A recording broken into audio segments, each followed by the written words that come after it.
Os nossos tempos trouxeram grandes conquistas no campo das tecnologias, da medicina, dos transportes, da comunicação, mas ao mesmo tempo trouxeram também grandes problemas. O excesso de consumismo, como se o ter fosse mais importante que o ser, um individualismo exacerbado, um hedonismo constante e a solidão no meio da multidão. Tudo isso sob a forma de uma competitividade tóxica e negativa. Acreditamos que através da educação, do aprimoramento dos valores e do senso crítico, nós conseguiremos, sem dúvida, superar as limitações dos tempos atuais. TV Enem, com você.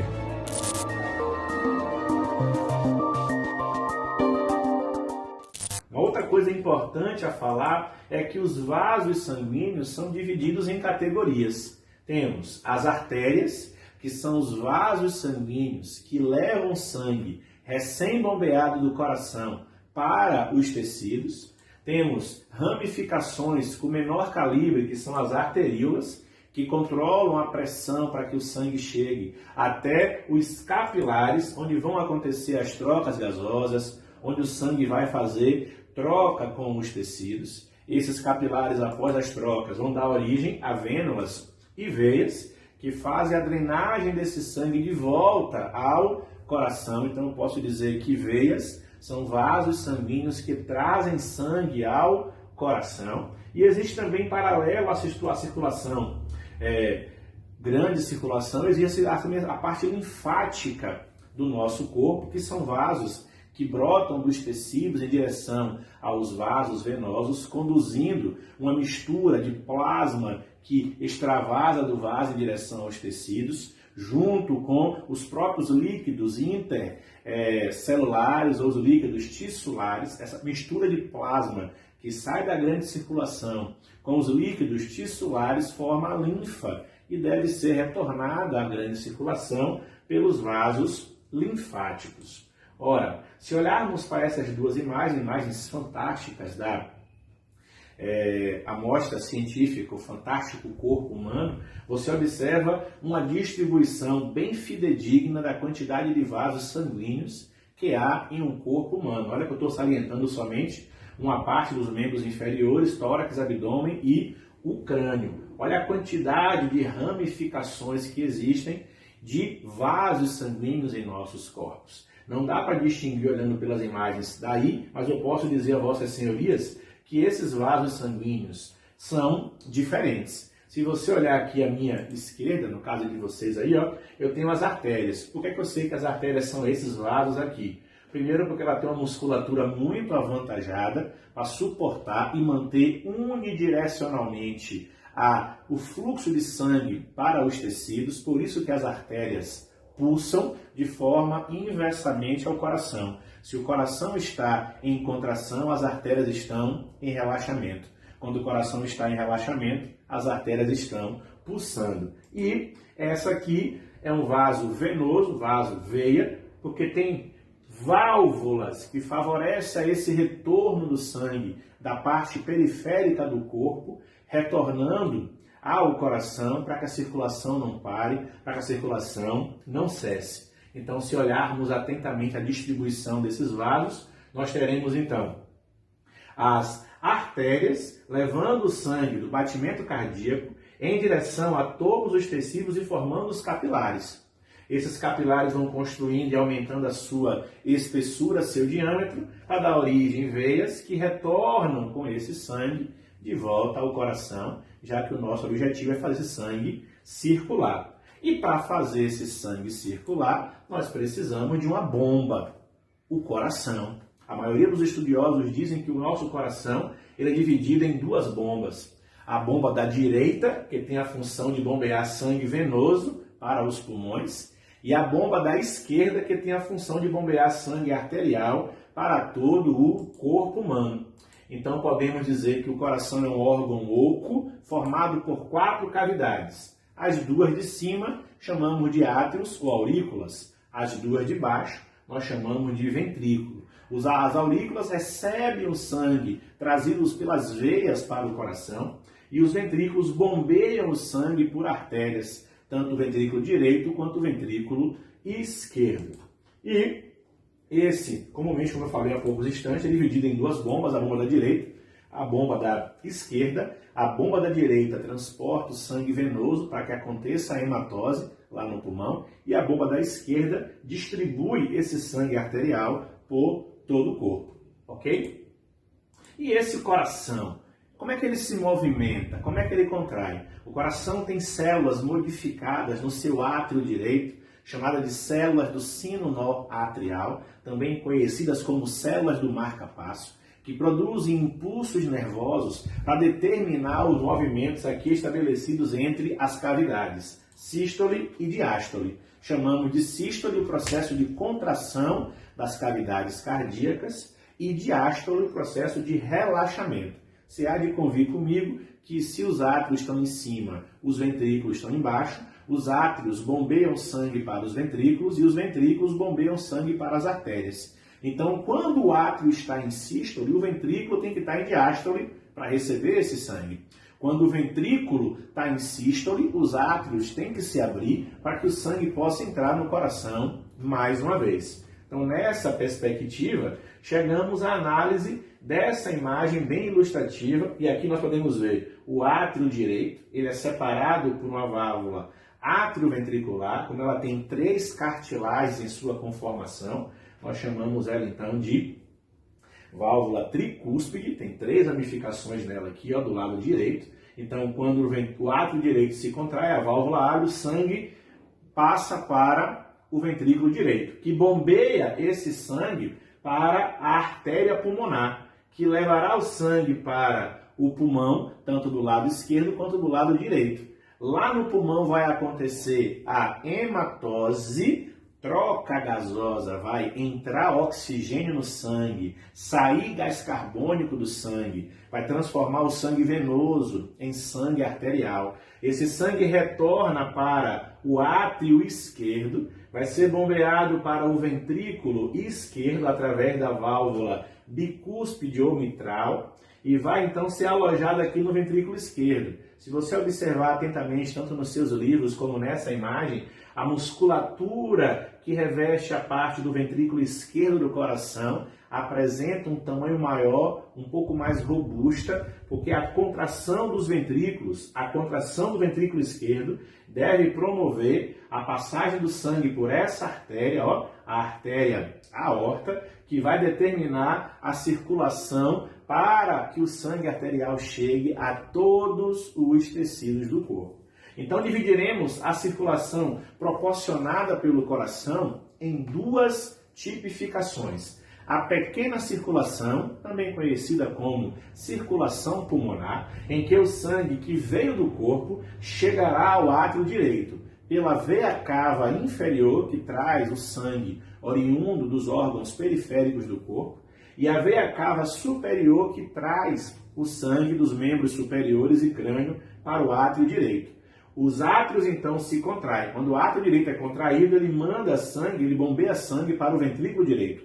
Quando os ventrículos se contraem, do ventrículo direito vai sair pela artéria pulmonar sangue venoso. Cuidado com isso. O sangue venoso que sai do ventrículo direito é bombeado pela artéria pulmonar. Então, essa artéria transporta sangue venoso. Nos pulmões acontece a hematose, e esse sangue, transformado de venoso em arterial, retorna ao átrio direito do coração. Então, ventrículo direito, pulmões, primeiro, ventrículo direito, artéria pulmonar, pulmões, retorna ao coração por uma veia pulmonar. É um vaso venoso que transporta sangue arterial. Então, veia pulmonar traz o sangue de volta para o átrio esquerdo. Do átrio esquerdo é bombeado para o ventrículo esquerdo e do ventrículo esquerdo acontecerá o bombeamento pela artéria aorta. Então, a pequena circulação sai do coração, artéria pulmonar, hematose nos pulmões, veia pulmonar, átrio esquerdo. Ventrículo esquerdo, artéria aorta, chega aos tecidos e retorna ao átrio direito, grande circulação ou circulação tissular. Pequena circulação proporciona a transformação do sangue venoso em sangue arterial. Grande circulação leva o oxigênio até os tecidos para que o sangue arterial seja transformado em sangue venoso e traga o gás carbônico de volta ao coração. E junto com o oxigênio, diversas outras moléculas irão ser transportadas e faz desse sistema ser chamado de sistema integrador. Ok? Um forte abraço para vocês, um prazer inenarrável estar aqui com vossas senhorias. 1, 2, 3 mil beijos do gordo para vocês. Forte abraço, tudo de bom.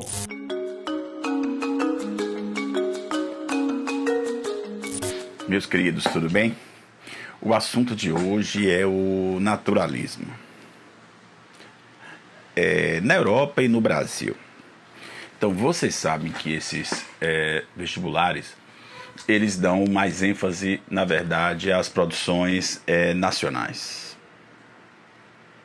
Então, se você pensar em termos de produção do naturalismo brasileiro, o nome em pauta é o Aloysio Azevedo. Mas vocês sabem que a literatura que chega ao Brasil,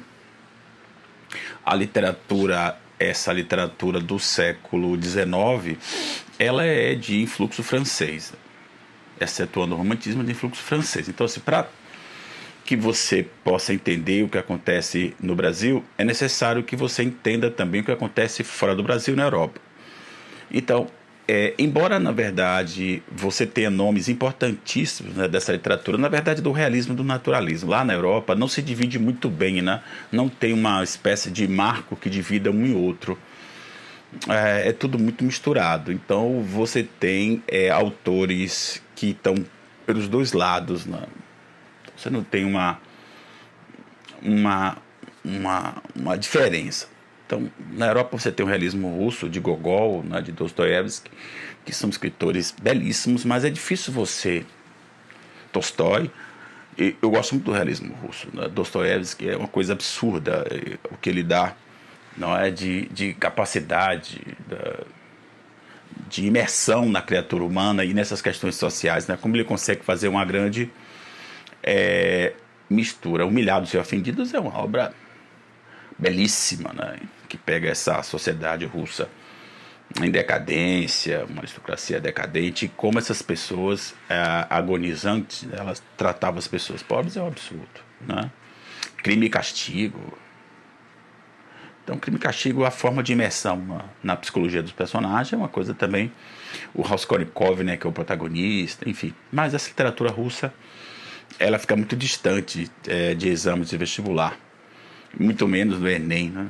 É só para desfrute intelectual, né? É uma obra muito interessante.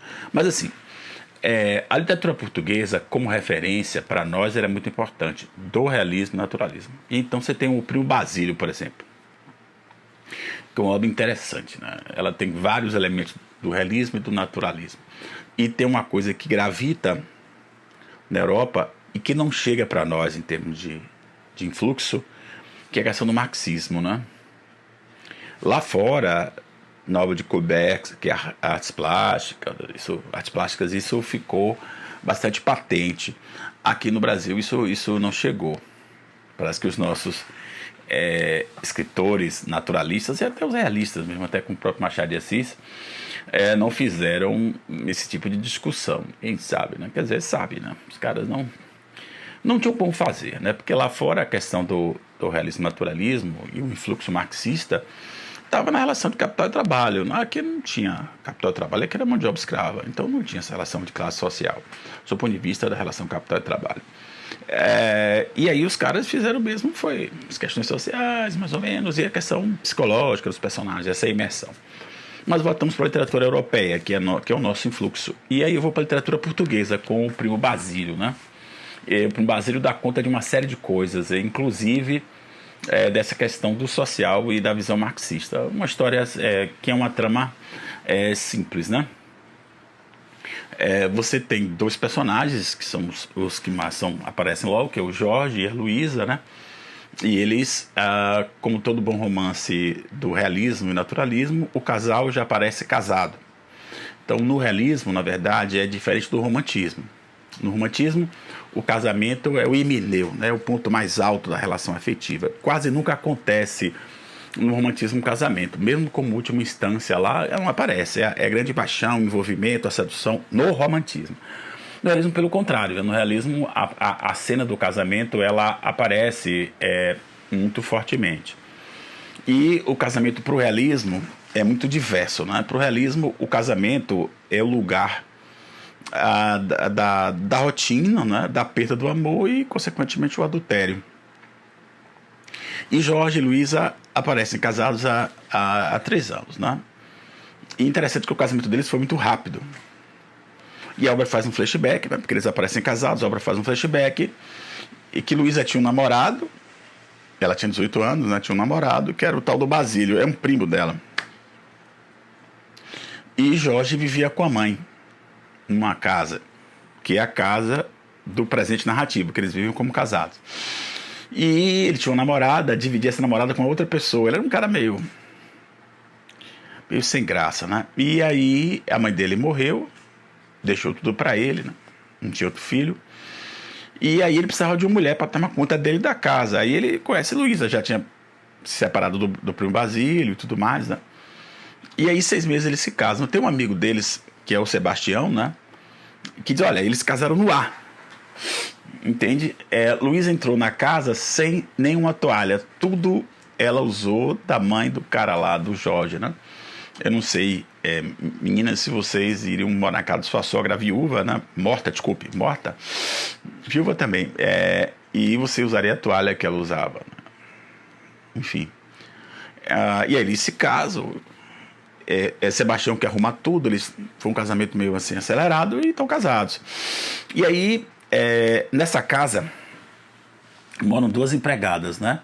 Joana, que é uma cozinheira, e Juliana, que é uma faz tudo. E aí você vê bem essa relação de capital e trabalho. A pessoa da Juliana, né?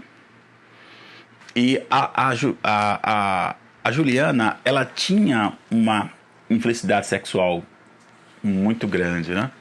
Aí veio o naturalismo. Esse sujeito à mercê de forças instintivas, né? Ela era virgem aos 50 anos de idade, a Juliana. Muito magra, muito desagradável esteticamente, do ponto de vista da obra. E Joana não. Joana, ela até pagava para transar com os caras, né? E ela era muito feliz, né? Então, essa questão dessa sexualidade, de alguma forma, influindo no comportamento dos personagens, é bem da cena naturalista. E aí, o romance faz esse flashback, né? E aí, Jorge tem que viajar.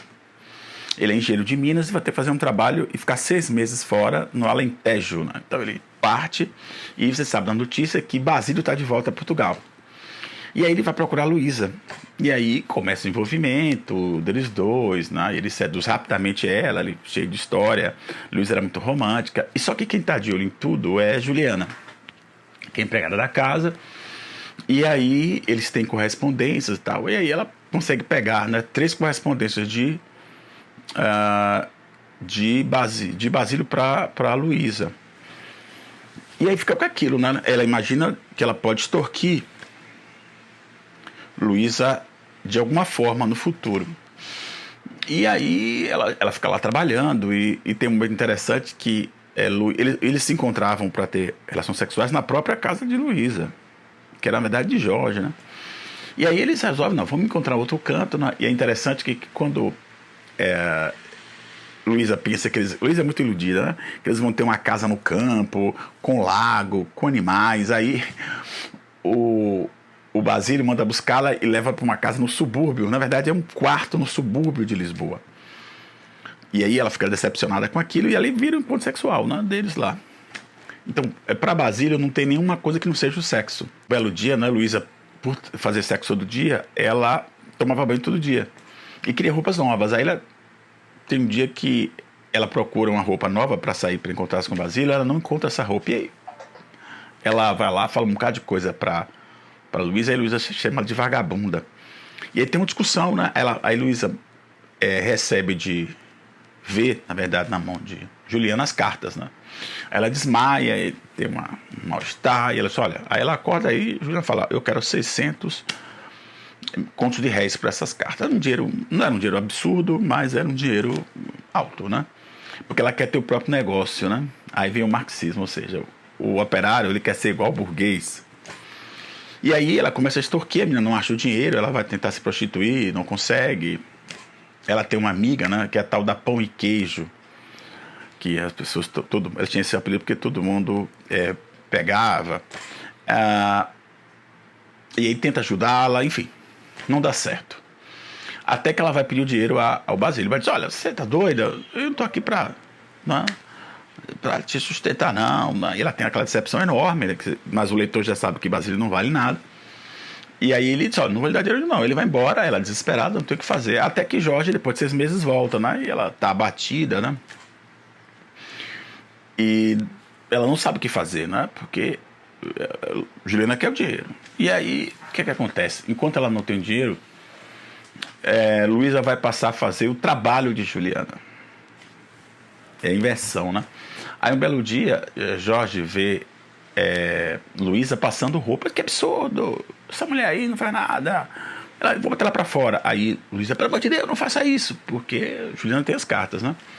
Não faça isso, não. Ela tá meio adoecida. Pronto, aí o tempo vai passando. Só que Jorge repara que Luísa tá muito diferente, muito abatida, muito nervosa e tal. Porque ela tá sendo ameaçada, não é? Porque Juliana quer o dinheiro. Aí um belo dia Jorge chega e encontra Luísa recolhendo as águas da casa. Naquela época não tinha sistema de esgoto, né? E o que são as águas da casa? Fezes, urina e tal. E aí ele tem um excesso de raiva. Diz, eu vou botar ela pra fora agora. E aí Luísa desmaia. Passa mal. E ela começa a melhorar, tem um ataque lá. E o médico diz, olha, Jorge, ela não pode ter aborrecimento. Aí um belo dia Jorge está lá recebendo as correspondências da casa e vê 2 envelopes. Um para ele, eram negócios, né? E outro era para Luísa, só que não tinha remetente. Aí ele abre a carta e era uma carta de Basílio para Luísa, né? Olha, eu me arrependi de não ter dado dinheiro a você, lembrei do nosso encontro de amor. Aí Jorge vê aquilo, né? É a conflagração do adultério. Só que ele sabia que Luísa não podia, ter nenhum problema, certo? E ele fica sem saber. Aí um belo dia Luísa fala para Sebastião, olha, Sebastião, eu fiz isso aí e tal. Aí Sebastião vai lá, pega dois policiais, né, que ele conhecia, e vai dar uma prensa em Juliana, né? Aí Juliana ameaça Juliana, ela tem que dar as cartas, ela vai ser presa. E aí o que acontece, né? Juliana tem uma síncope e morre de infarto. Aí o que você espera? Poxa, é romântico, quase como você imagina como um romântico bobo, que tudo se resolva, mas é realismo, naturalismo, e não vai se resolver, né? E aí Jorge um dia pega essa carta e olha, aqui ó, você é uma adulta. E aí Luísa desmaia, né? E aí depois morre em seguida, né? Porque a mulher tem que ser de alguma forma castigada. Meses depois, né? Basílio volta de novo a Lisboa e vai bater na porta de Luísa. Ele quer de novo o aconchego dela. E ele vai saber que ela morreu. Aí vem aquela questão do canalha, né? Que o realismo e o naturalismo não querem nem saber deles. Eles são sempre vencedores. Como tem no romance o Curtiço, né? Lá com o João Romão. E aí diz, olha, ele fala para o amigo, ó, de forma que estou sozinho em Lisboa. Vou ter que pagar por uma prostituta. Luísa era tão limpinha. Aí o romance acaba, né? Ele é um verdadeiro canalha. Mas são esses canalhas que são vencedores, na verdade, dentro do romance do naturalismo, tá bom? Então, vamos ver isso nas atividades. Então, a gente vai discutir um pouco mais essa obra. Então, eu vejo você lá coordenando essas atividades, tá? Um abraço.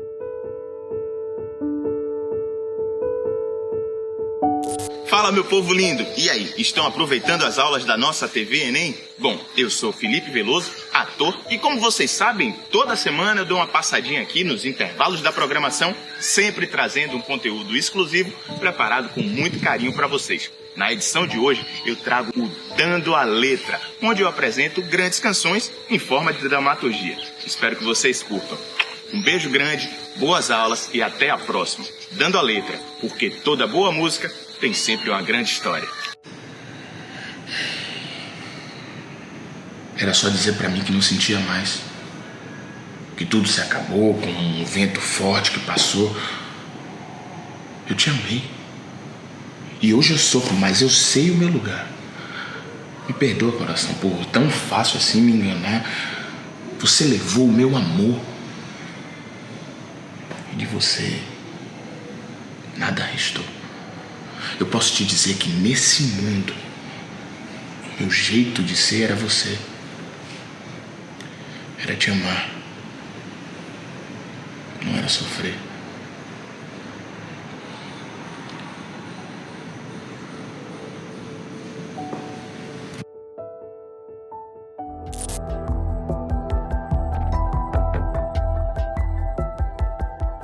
Fala galera, tudo bem? Eu sou Adroaldo Lima, professor de matemática, e o tema da aula será regra de 3. Hoje nós vamos resolver algumas questões que envolvem regra de 3 da prova do Enem, para a gente começar a se ambientalizar com esse assunto na prova. Então vamos lá? O primeiro exercício diz o seguinte, vamos fazer uma leitura pausadamente, devagar, procurando entender tudo, tá? Muitas medidas podem ser tomadas em nossas casas visando a utilização racional de energia elétrica. Isso deve ser uma atitude diária de cidadania. Um chuveiro com potência de 4.800 watts consome 4,8 kW por hora. Então, esse é o consumo do chuveiro que tem essa potência aí, tá? Aí, o que é que ele fala na questão? Vamos lá. O que é que ele fala? Uma pessoa que toma 2 banhos diariamente, cada banho demora 10 minutos, vai consumir em 7 dias quantos quilowatts-hora? Então, o que a questão está querendo é exatamente o consumo nos 7 dias. Então, vamos organizar da seguinte maneira. Nós temos 2 grandezas, que é o consumo e o tempo. A potência não é grandeza, porque a potência do chuveiro não vai variar, tá?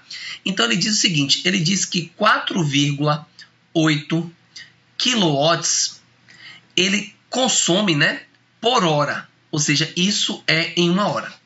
A pergunta dele é o seguinte, quanto é que vai consumir? Então, você tem uma incógnita aqui no X, no consumo, num determinado tempo. Vamos lá. Ele diz que ele toma 2 banhos e cada banho de 10 minutos. Ou seja, por dia, ele usa o chuveiro por 20 minutos. Isso daqui, esses 20 minutos, é por dia. Tá? Isso aqui é por dia. Bem, só que ele vai fazer isso durante 7 dias. Então, você vai multiplicar por 7 e vai encontrar que ele quer o consumo em 140 minutos. Tá? Em 140 minutos. E aí, a primeira coisa que nos chama a atenção é o fato de que as unidades temporais estão diferentes. Então, aqui você tem 1 hora, aqui tem 140 minutos. Mas aqui é fácil de resolver. Basta você, no lugar dos 1 hora, você colocar os 60 minutos, que é equivalente, né? Bem, e agora o que é que você vai fazer? Você vai botar uma setinha onde tem o X, tá? Uma setinha onde tem o X. Na grandeza que tem o X, eu sempre coloco essa setinha para cima, tá? E vou analisar se as grandezas são diretamente ou inversamente proporcionais. Lembrando que elas são diretamente proporcionais quando uma aumenta e a outra aumenta, ou quando uma diminui e a outra diminui, tá? E serão inversamente quando uma aumentar e a outra diminuir. Então vamos lá. Durante 60 minutos ocorre o consumo de 4,8 kW. Então, em 140 minutos, ou seja, num tempo maior, se ele usar o chuveiro por mais tempo, o consumo vai ser maior. Ou seja, se aumentou o tempo e vai aumentar o consumo, as grandezas são diretamente proporcionais e as setas têm o mesmo sentido. Bem, agora o que é que você vai fazer? Agora você vai fazer produto dos meios pelos extremos, não precisa inverter nada, porque as 2 setas têm o mesmo sentido. Então ficaria 4,8 está para X, assim como 60 está para 100 e 140. Beleza? Adroaldo, o que é que você pode fazer? Produto dos meios pelos extremos, vamos lá? 60 vezes X é igual a 140 vezes 4,8. 4,8, gente, é 48 sobre 10. Tá? Adroaldo, por que você está fazendo isso? Eu estou fazendo isso para que eu possa simplificar esse zero com esse zero, tá bom? Bem, e aí o que é que vai acontecer? O x que estava, o 60 que estava multiplicando vai passar dividindo. Então vai ficar assim, ó, vai ficar 14 vezes 48 dividido por 60, tá? Bem, eu vou simplificar aqui, ó. Eu vou simplificar o 48 e o 60, dá para dividir os dois por 12, tá? Aqui vai dar 4, aqui vai dar 5. Então vai ficar, na verdade, o seguinte, vai ficar 14 vezes 4 dividido por 5. 14 vezes 4 vai dar 56 dividido por 5. Bem, para você dividir o número por 5 é fácil, basta você fazer o seguinte. Você pega o numerador, dobra ele, se você dobrar vai dar 112, e depois divide ele por 10, que nada mais é do que correr a vírgula uma casa para a esquerda. Então a resposta do problema vai ser 11,2 kWh, alternativa letra D. Beleza? Tranquilo? Boa questão do Enem, regra de 3, simples e diretamente proporcional. Tá? Bem, vamos fazer uma outra questão. A outra questão fala o seguinte. Uma indústria, vamos lá? Uma indústria tem um reservatório. Uma indústria tem um reservatório de água com capacidade de 900 metros cúbicos. Quando há necessidade de limpeza do reservatório, toda a água precisa ser escoada. O escoamento é feito por 6 ralos, ou seja, esse reservatório tem 6 ralos e demora 6 horas para fazer isso, quando o reservatório está cheio. Bem, e aí continuando ele diz assim, essa indústria construirá um novo reservatório, tá? Cuja capacidade é de 500 metros cúbicos e deverá escoar toda a água em 4 horas, tá? Quando o reservatório estiver cheio. Os ralos utilizados no novo reservatório serão iguais aos que já existem, beleza?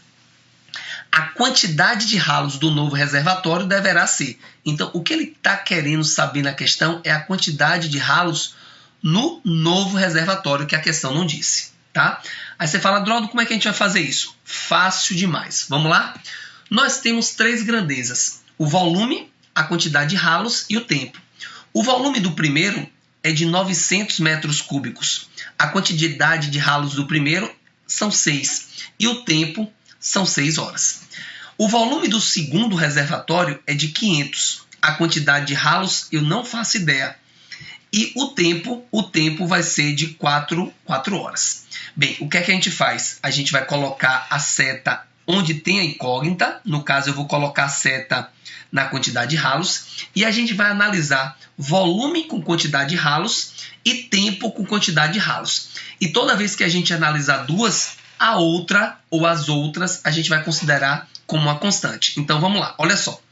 900 metros cúbicos são escoados por 6 ralos. 500 metros cúbicos, uma capacidade menor, vai ser escoado por uma quantidade menor de ralos. Eu não preciso ter 6 para escoar 500. 6 eu preciso quando eu tenho 900. Mas se eu tenho menos, eu vou precisar de menos. Então, se diminui e diminui, as grandezas são o quê? São diretamente proporcionais. Beleza? Agora vamos analisar o tempo e a quantidade de ralos. Em 6 horas, 6 ralos conseguem escoar. Em 4 horas, ou seja, você quer escoar agora mais rápido, você quer sair de 6 e vai para 4. Se você quer escoar mais rápido, você vai precisar de mais ralos, ou seja, diminui o tempo e a quantidade de ralos aumenta. As grandezas são o quê? São inversamente proporcionais. E aí a gente não pode resolver regra de 3 com setas para cima e para baixo. Eu vou manter as duas primeiras. Ó, eu vou manter as duas primeiras. E a última eu vou inverter, tá? E aqui nós temos um macete, uma regra prática para a gente isolar o x, que é o que você quer no problema, tá? Como é que funciona essa regra prática? Você circula o x onde ele tiver, risca a linha que ele está e risca a coluna que ele está. Os números por onde passaram a linha e a coluna, no caso, passou pelo 500, passou pelo 6 e passou pelo 6. Você coloca no numerador multiplicando. E por onde não passou, no denominador, ou seja, 900 vezes 4. Bem, você pode simplificar os zeros, né? 1, 2, ó, 1, 2. Em cima vai ficar quanto? Em cima vai ficar x igual a 5 vezes 36, que é 6 vezes 6, e o denominador é 9 vezes 4, que é quanto? Que é 36. E você sabe muito bem que o 36 dividido pelo 36, e aí eu vou ficar com x igual a quanto? X igual a 5, ou seja, são necessários 5 ralos, alternativa letra C. Então, galera, é isso. Espero que vocês tenham gostado e até a próxima.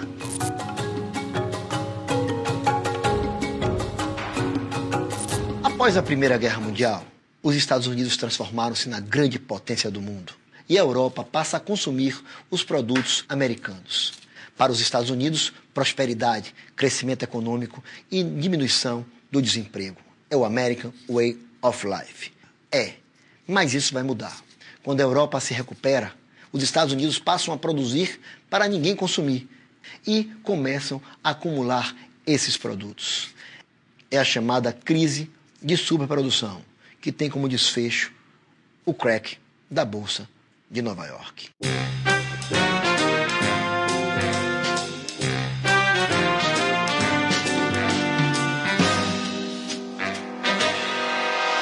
O crack da Bolsa de Nova York em 1929 foi uma crise internacional no capitalismo liberal.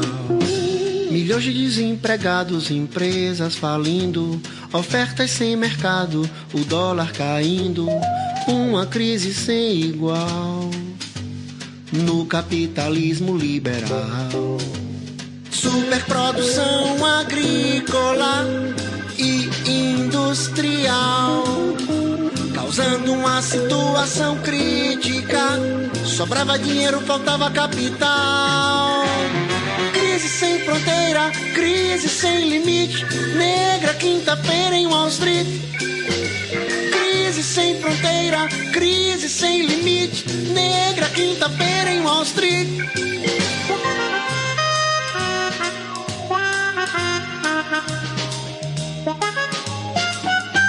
Países à beira do abismo, uma grande depressão, expansão do socialismo e o nazifascismo como solução. Crise sem fronteira, crise sem limite. Negra quinta-feira em Wall Street. Crise sem fronteira, crise sem limite. Negra quinta-feira em Wall Street.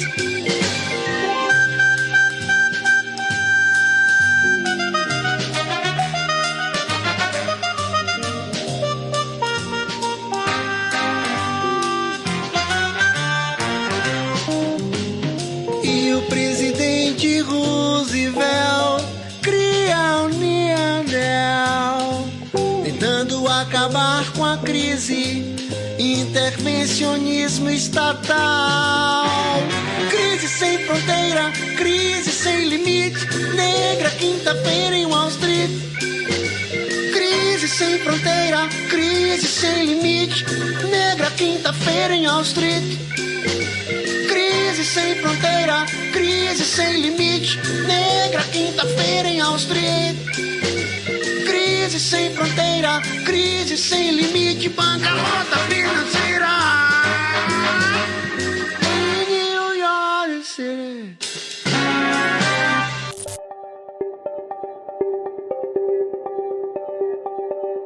E aí, amigos e amigas, estamos aqui agora para continuar nosso trabalho. Esse ano Enem é nosso, sou seu Lu, professor de Química, e vamos, sem enrolações, saber essa determinação dessas fórmulas químicas, os cálculos das fórmulas. Como é que isso funciona, amigo?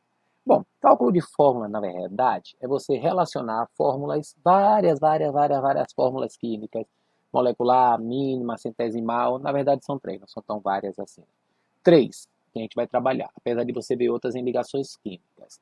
A primeira fórmula é a fórmula centesimal percentual. Essa é a mais tranquila. Por que é a mais tranquila? Porque ela indica porcentagem, pelo aquele símbolozinho de porcentagem que você já conhece. Ela diz assim para você, ó, C2H4O2. Essa substância tem 40% de carbono, 6,67% de hidrogênio e 53,33% de oxigênio. Isso é o percentual. Então, quer dizer, nessa fórmula C2H4O2, eu tenho a porcentagem de cada elemento. Também pode me dar assim, H2SO4. E aí ele diz que eu tenho 2,04 de hidrogênio. Ele já vai lhe dizer, já fez esse cálculo. 32,65 de enxofre, 65,31 de oxigênio. Mas ele pode também chegar para você e pedir a porcentagem. Ele vai lhe dar uma questão e vai lhe perguntar a fórmula percentual. Ele vai lhe dizer que no hipoclorito de cálcio, que a massa molar é 143 gramas por mol, ele quer saber a porcentagem em massa do elemento cloro nesse composto. Lá ele já lhe deu. Agora você vai fazer. Fazer como? Bom, nesse composto todo, a massa é 143. Ela é o total. Então ela é 100%. 100%. Só que ele quer do cloro, que são 2. Já que aqui é 1 vezes 2. E como a massa do cloro é 35,5, então você vai ter que fazer 2 vezes 35,5, que dá 71. Então a massa do cloro é 71. 143 é o total, vale 100%. E 71 tem quantos por cento? Aí você fazendo a conta, é quase a metade de 143. Então vai ser aproximadamente igual a 50%, que seria a letra E. Então como é que a gente faz essas questões? O todo é sempre 100%. O que você quer vale X. E você acha o percentual, certo? Se ele pedisse do cálcio, você ia usar a massa do cálcio. Pedisse oxigênio, massa do oxigênio, sem muito mistério. Agora, a fórmula mínima, ou empírica, essa fórmula também é baseada em proporção. O menor número de átomos que você pode ter numa substância. Por exemplo, se ele fala que a fórmula mínima do octano é C4H9, o número mínimo de átomos de carbono são 4 e o número mínimo de átomos de hidrogênio são 9, matematicamente falando. Essa seria uma fórmula mínima. Só que, para ficar mais claro para você, mais claro, claro, você faz o seguinte, ó, a fórmula molecular, ele vai lhe dar. Aí vai pedir C6H12O6, qual é a fórmula mínima? Aí você pensa. Tem algum número que dá para dividir todo mundo ao mesmo tempo? Tem. Esse número é 6. Se eu dividir todo mundo por 6, como é que fica? 6 dividido por 6 dá 1, 12 por 6 dá 2, e 6 dividido por 6 dá 1. Então fica CH2O, seria a fórmula mínima dessa molécula. H2O2, qual é a fórmula mínima? Posso dividir por 2, eu divido os 2. Aí dá HO, 1 para cada. Mas pode acontecer também, dele fazer isso aqui, ó. H2CO3. O que é que ele fez? Não dá para dividir ninguém. Você tem 2 de H, 1 de C e 3 de O. Tem que dividir todo mundo, não divide ninguém. Então como é que fica a minha resposta? A mínima fica igual a molecular. Igualzinha a molecular. Mesma coisa aqui, no SO3. 1 e 3. Dá igual. Igual. Sem problema nenhum, tá certo? Ah, amigo, tudo bem. Então, quer dizer que eu posso me relacionar com a percentual que você falou no começo? Pode relacionar sim. Como é que eu faço? Bom, primeiro soma tudo e vê se dá 100%. Se não, completa com oxigênio. Divide o percentual que ele vai dar pelas massas. Divide o menor valor que você encontrar, todo mundo por ele. Se der meio, você vai dobrar e vai ter o número de átomos. Ô, amigo, não entendi, foi nada. Claro que não entendeu. Você vai entender agora. Agora que você vai entender, ó, maluquete. Preste bem atenção aqui, ó. Aqui, imagine que ele deu uma composta assim, ó. Glicol tem 39% de carbono, 51% de oxigênio e 10% de hidrogênio. E quer saber a fórmula mínima. Aí você vai pegar carbono, hidrogênio, ou oxigênio e hidrogênio. Carbono 39, oxigênio 51, hidrogênio 10. Tudo dado. Aí vai dividir. Essa parte é fácil, mas você tem que dividir todo mundo pelas massas. Carbono é 12, oxigênio é 16, hidrogênio é 1. Vai dividir todos os dados, os números que foram dados. Agora não pode errar a conta, né? Quanto é 39 por 12? 3,25. 51 por 16? 3,19. Essa aí você tem que fazer na boa. Essa última eu faço rapidinho, ó. 10 dividido por 1, 10. Pronto. Agora você faz a última conta. Divide todo mundo pelo menor dos valores, que é o que está escrito na parte anterior. Você volta o vida e vê. Dividido pelo menor dos valores. Menor dos valores. Qual é o menor valor? 3,19. Todo mundo eu divido por 3,19. E aí eu tenho aproximadamente 1. Só não pode errar essas contas, né? Se o cara errar essas contas aí que é o problema. Porque aqui não é matemática não, aqui é química. 1 e 3. Isso que você achou foi o número de átomos. Então carbono aqui, para você achar a fórmula mínima. Carbono tem um átomo. Oxigênio tem um átomo. e hidrogênio tem 3 átomos. E aí você fecha todo mundo direitinho. Aí você vai marcar, não importa a ordem. A resposta é que tem um carbono, um oxigênio e 3 hidrogênios, que é bem a letra C. Então o que é que você faz quando tem esse tipo de fórmula? O menor pega a porcentagem, divide pelas massas, porcentagem é dada, a massa é dada, o problema é só se o cara errar a conta. Depois divide pelo menor dos valores que você encontrou. Show de bola? Agora ele pode também trabalhar com a molecular. Ah, amigo, então quer dizer que lá eu faço isso e nessa. Nessa ele faz assim, né? Molecular dá o número exato de átomos. Por exemplo, se ele pergunta a você, um composto tem uma fórmula mínima CH2O, que foi que a gente achou lá no começo, né? Que a gente tinha colocado ela também para o cara se ligar. Por criometria, ela tem uma massa molar de 180 gramas por mol. Qual é o composto? Ele está fazendo o seguinte. Agora ele está dando a mínima e está pedindo a molecular. Aí você faz assim. Pego a mínima, que é CH2O, aí pego a massa e faço a relação. A mínima é CH2O. A massa dela é a seguinte. Carbono é 12. Aí você faz 1 vezes 12, que aqui tem 1 carbono. 1 vezes a massa, que é 12. Hidrogênio é 1. Então fica 2 vezes 1, que aqui são 2. 2.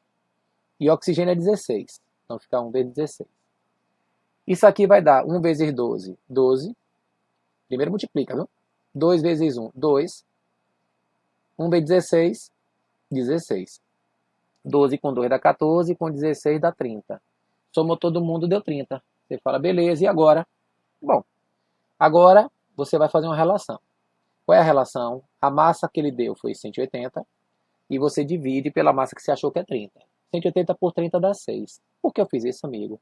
Para lhe mostrar que a fórmula que você quer é 6 vezes maior do que a fórmula que ele deu. Ele não deu CH2O? Então você vai pegar a fórmula e vai fazer isso aqui, ó. 6 vezes CH2O. Aí vai ficar 6 vezes 1 do carbono, 6. 12, 2, 6 vezes 2 do hidrogênio, 12. E 6 vezes 1 do oxigênio, 6. Então a sua fórmula seria C6H12O6. Então o que foi que ele fez? Deu uma fórmula e uma massa. Deu uma fórmula mínima e uma massa molar. Eu pego a massa menor, que deu 30, e divido o maior pelo menor. 180 por 30, deu 6. Então a fórmula que eu tenho, eu vou aumentar 6 vezes. Ah, se tivesse dado 2, duplicaria. Se tivesse dado 3, triplicaria. Mas não deu, deu 6. Então você vai lá e faz isso, tá certo? Bom, amigos, então chegamos ao final de mais uma aula. Muito obrigado, valeu. Até a próxima. Jogue duro, que esse ano o Enem é nosso. Nestes tempos tão estranhos, talvez seja exatamente a hora da virada. Substituir o individualismo pela solidariedade, o consumismo pelo desprendimento aos bens materiais, substituir a solidão pela amplidão dos relacionamentos cada vez mais ricos e mais quentes. E quem sabe um pouco de espiritualidade. Espiritualidade não é necessariamente religião. Espiritualidade é voltar-se um pouco mais para dentro, para perceber com mais clareza o que está ao nosso redor. E ao nosso redor existe muita gente querendo nos ajudar a crescer, como a nossa plataforma tvenem.com.br. Siga a gente no Instagram, @tvenem. Também nas plataformas de vídeo, no canal do Escritório do Pensamento, nas TVs a cabo, nas TVs abertas. Muita paz, muita luz e muita reflexão para todos nós.